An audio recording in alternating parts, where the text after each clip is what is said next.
What's up, Man Fans? I'm your host, Josh Black, and this is the Man Fans Fantasy Football Podcast. Hit me up on Instagram and Twitter at ManFansFF and on Facebook at ManFansFootball. Don't forget to subscribe to the YouTube channel. That's where you can check out our brand new video series, Draftkings Fantasy Locks. It's a short video designed to help you guys get started building your lineups, and I'll put a link to our channel in the description box below. We're trying to get over 1,000 subscribers on the YouTube, so hook me up. Go to our channel, subscribe, and click that notification bell.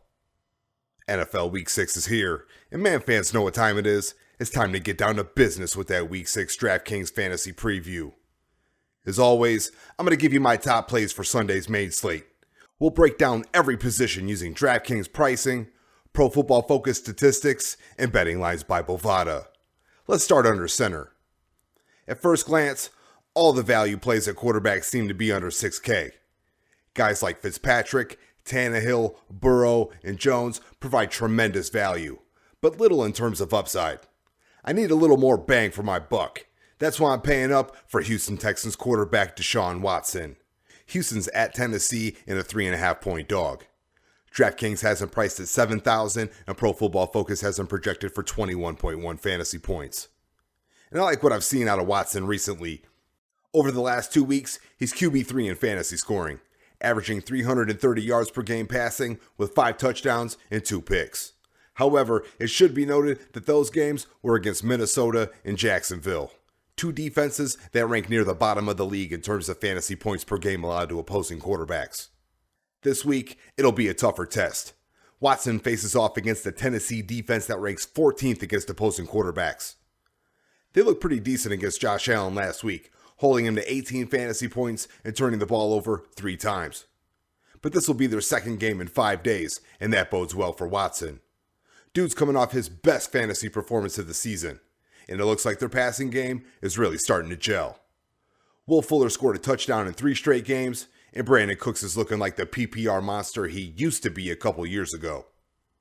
I like Watson for 300 plus passing yards, 30 to 40 rushing yards, and at least 2 touchdowns. Dude's a lock for 3 times cost per point this week. Minnesota Vikings quarterback Kirk Cousins. He's at home against Atlanta, and Minnesota's favored by 4.5. Cousins is priced at $6,100 on DraftKings and projected for 20.7 fantasy points. No, I don't make a habit out of rostering Cousins. The guy hasn't thrown for more than 260 yards in any game this season. But outside of Week 2's matchup against Indy, dude's been pretty consistent. And in the right matchup, Captain Kirk is more than capable of producing top 5 numbers. And that's why he makes my top plays this week. Cousins gets that super juicy matchup against Atlanta. The Falcons rank 27th against opposing quarterbacks. We've been picking on them like every week. And for good reason. Atlanta allows 345 yards per game passing. That's second most in the league. They're also bottom 5 in the NFL with only 2 picks. And bottom 6 with 7 sacks. And let's not forget the Vikings won't have starting running back Dalvin Cook this week. Alexander Mattison should fill in nicely, but he's no Dalvin. So I expect Cousins to step up in a major way. Pro Football Focus has Cousins projected for 3% ownership. I can't explain it, but I'll take it. The combination of soft matchup, high upside, and low ownership make Kirk Cousins my favorite GPP play at quarterback this week. Other quarterbacks in play, Pittsburgh Steelers' Ben Roethlisberger. He's at home against Cleveland, priced at $6,700, projected for 18 fantasy points, and this is a fantastic matchup for Big Ben. Cleveland allows the 3rd most passing yards per game, and Roethlisberger's averaging over 21 fantasy points per game this season. And I also like Detroit Lions quarterback Matt Stafford on the road at Jacksonville, priced at $6,300, projected for 20 fantasy points, and this should be a walk in the park for Stafford. The Jags allow a ridiculous 75.8% completion percentage, and they've surrendered 11 passing touchdowns this season. Moving on. Let's dive into my top running back plays for Week 6. I'm going with a balanced build this week, but if you got the salary to spare, I really like paying up for Tennessee Titans running back Derrick Henry. He's at home against Houston, and the Titans are a 3.5-point favorite. Henry's priced at $7,300 on DraftKings and projected for 16.8 fantasy points. He's fresh off a 2-touchdown performance against Buffalo, And that nasty stiff arm against Josh Norman had Twitter on fire. Dude's one of only 3 running backs in the NFL with at least 100 rushing attempts this season, and he might pack on another 30 this week. The matchup against Houston is juicy AF. They rank 23rd against opposing running backs. Opposing teams average 36 rush attempts per game against the Texans. They average 1.37 yards before contact and allow 160 yards per game rushing. I know a lot of people are high on Ryan Tannehill this week, but this should be the Derrick Henry show. I expect Tennessee to run a ton, and even though Henry provides next to nothing in the passing game, I don't think it's going to matter. Dude has a nose for the end zone, and he leads the league with 28 red zone carries. Henry's shaping up to be the chalk at running back. Pro Football Focus projects him for 24% ownership, probably even higher in cash games. But I say it every week, if dude finishes as RB1, the ownership doesn't matter. Let's call it 100 plus rushing yards, a couple catches, and a touchdown. Derrick Henry's poised for top 5 production this week. Chicago Bears running back David Montgomery. Chicago's at Carolina in a 1-point dog. Draftkings has him priced at $5,800 and projected for 15.6 fantasy points. By hook or by crook, David Montgomery's been getting the job done. Last time out against Tampa Bay, he only attempted 10 rushes for a whopping 29 yards. But he did score a touchdown, and he came through as a receiver, catching 7 passes for 30 yards. This week, it's a much more friendly fantasy matchup. Carolina ranks dead last in the NFL against opposing running backs. The Panthers allow 133 yards per game rushing and a dismal 8 rushing touchdowns this season. Last week, we saw Todd Gurley look explosive against them. He went for 150 scrimmage yards, averaged almost 8 yards per carry, and scored a touchdown. Next man up, David Montgomery. Dude's pretty much the only game in town. It's been a 70-30 split between him and Patterson, and Montgomery's averaging 7 targets a game without Tariq Cohen on the field. I like David Montgomery for around 80 yards rushing, 4 or 5 catches, and a touchdown. You can lock him in. Miami Dolphins running back Myles Gaskin. He's at home against the Jets, and Miami's a 9.5-point favorite. Draftkings has him priced at $5,400, and Pro Football Focus has him projected for 14.7 fantasy points. Gaskin has taken over this Dolphins backfield. Over the last 3 weeks, he's averaging 16 rushes and 4 catches a game. The Dolphins like him so much that Jordan Howard didn't even suit up last week against San Francisco. This week, it's a super juicy matchup against the Jets. They rank 29th against opposing running backs. This season, they've allowed 3 rushes of 40 or more yards and 9 rushing touchdowns. That's second most in the NFL. Last week, both the Carolina running backs found the end zone against New York, and I like Gaskin to pick up where they left off. The upside here is tremendous, and he's got that Value City price tag. Let's call it 65 yards rushing, 6 catches, and a touchdown. If you're playing cash games, you're playing Myles Gaskin. If you got the extra cash flow, I really like 2 guys in the 6K range. Jacksonville Jaguars James Robinson. He's at home against Detroit, priced at $6,800, projected for 17.5 fantasy points, and this should be a get-right game for the rookie. Last week's 11-point dud was topped off with a fumble near the goal line. But this matchup is baby soft, and I love his volume, both as a rusher and a receiver. I also like Indianapolis Colts running back Jonathan Taylor, at home against the Bengals, priced at $6,400 and projected for 14.5 fantasy points. I like Taylor to go beast mode this week. Dude should be able to feast on a Cincinnati defense that's allowed the 3rd most rushing yards per game this season. Let's air it out and talk Week 6 wide receivers. There's a ton of guys in play for me at wide receiver this week. I think I started on Monday with about a dozen receivers on my radar, and after doing my homework, I've decided that this is the position I'm going to spend my money on this week. So let's start up top. Green Bay Packers wide receiver Devontae Adams. Green Bay's at Tampa Bay and a 1-point favorite. Adams is priced at $8,000 on Draftkings and projected for 18.2 fantasy points. This will be the first time we've seen Adams since week 2, but don't think I forgot. Dude's a bona fide stud. The Packers have been desperate for a pass catcher, and I expect Adams to regain target hog status right out the gate. This week, he'll see a Tampa Bay defense that ranks 7th against opposing wide receivers. But don't be fooled by that red number. The secondary is plenty generous. They're allowing 265 yards passing per game, and that's about league average. Where they've been stingy is receiving touchdowns. They've allowed 7, which is top 6 in the NFL. And I hear all the talk. People are afraid of shadow coverage from Carlton Davis. And yeah, dude's having a good season. But it's still a 12% advantage for Adams. And lesser receivers have put up big numbers against Davis. Last week, Allen Robinson caught 10 balls for 90 yards. And in week 4, Calvin Ridley posted 5 catches for 110 yards. And realistically, if they want to get Adams freed up, they can just move him to the slot. Almost no shadow corner in the league rotates there. And that's where 28% of Devontae's routes are run from. And with how good Tampa Bay is against the run, look for Aaron Rodgers to lock on to Devontae Adams early and often. Let's call it 8 to 10 catches, 100 plus yards, and about a 50-50 shot of a touchdown.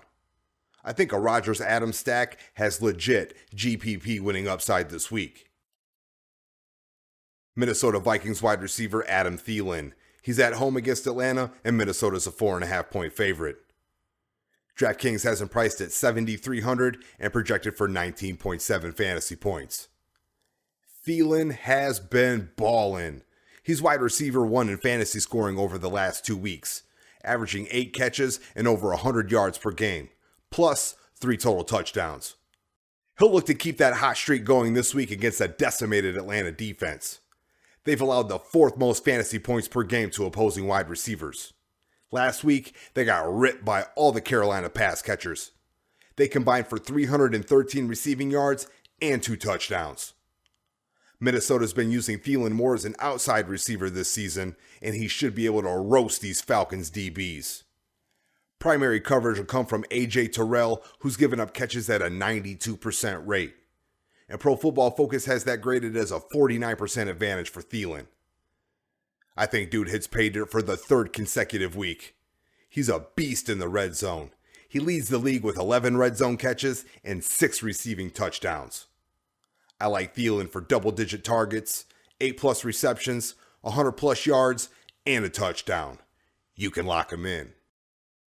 Detroit Lions wide receiver Kenny Golladay. Detroit's at Jacksonville in a 3-point favorite. Galladay's priced at 6,200 on Draftkings and projected for 16.2 fantasy points.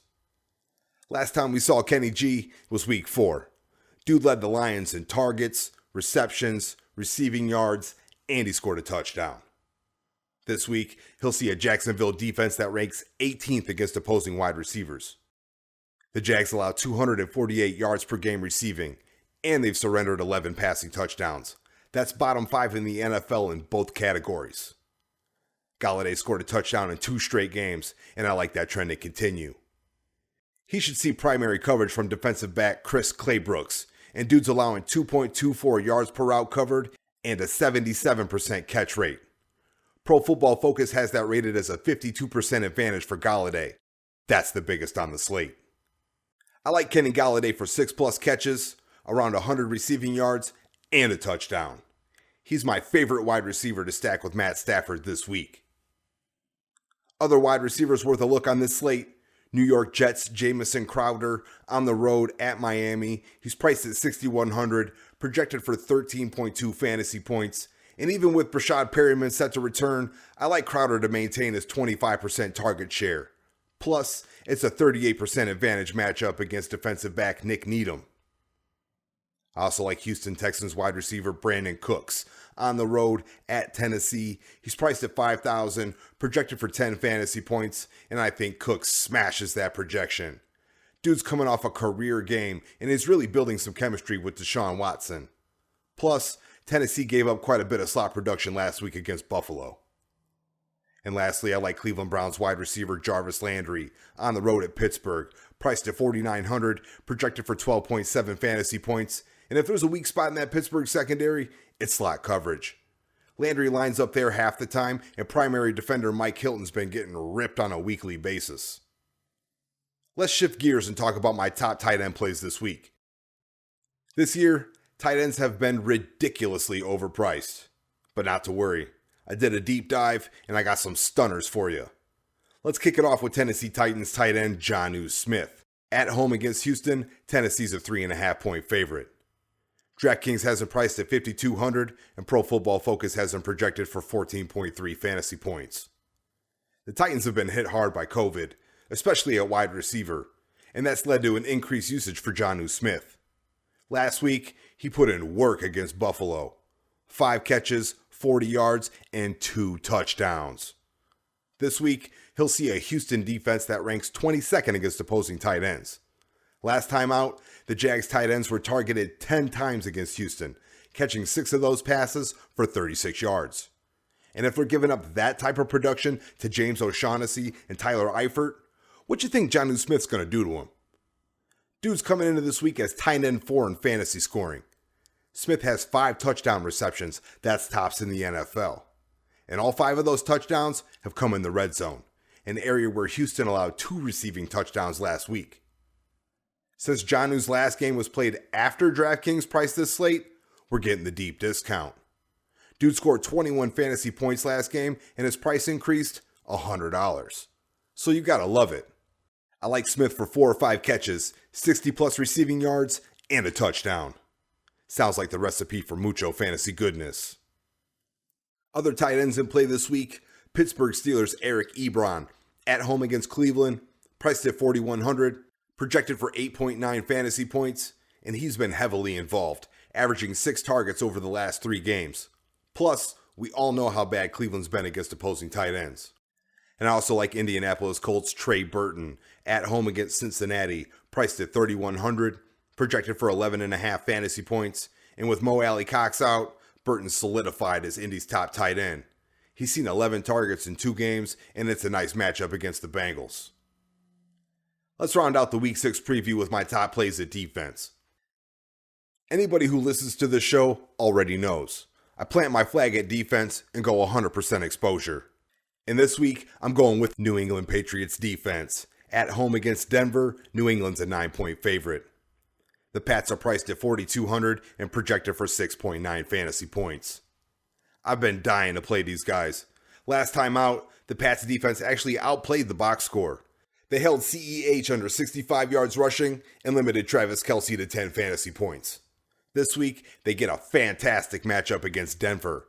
The Broncos rank 23rd against opposing defenses. Their offense is suspect after injuries to Drew Lock, Courtland Sutton, and Noah Fant. Plus, Melvin Gordon just got popped for DUI, so he could be out this week too. After Week 4's loss to Kansas City, I expect the Patriots defense to come out and lay the smackdown on Denver. I think New England smashes their projection. I'm firing them up with confidence this week, and so should you. And that's a wrap on the Week 6 DraftKings Fantasy Preview. As always, you can find me on Instagram and Twitter at ManFansFF or on YouTube at ManFans Fantasy Football Podcast. If you love the show, smash the like button, subscribe to the podcast, and share this episode. Good luck this week. I hope you guys see some green screens, and I'll catch you on the flip side.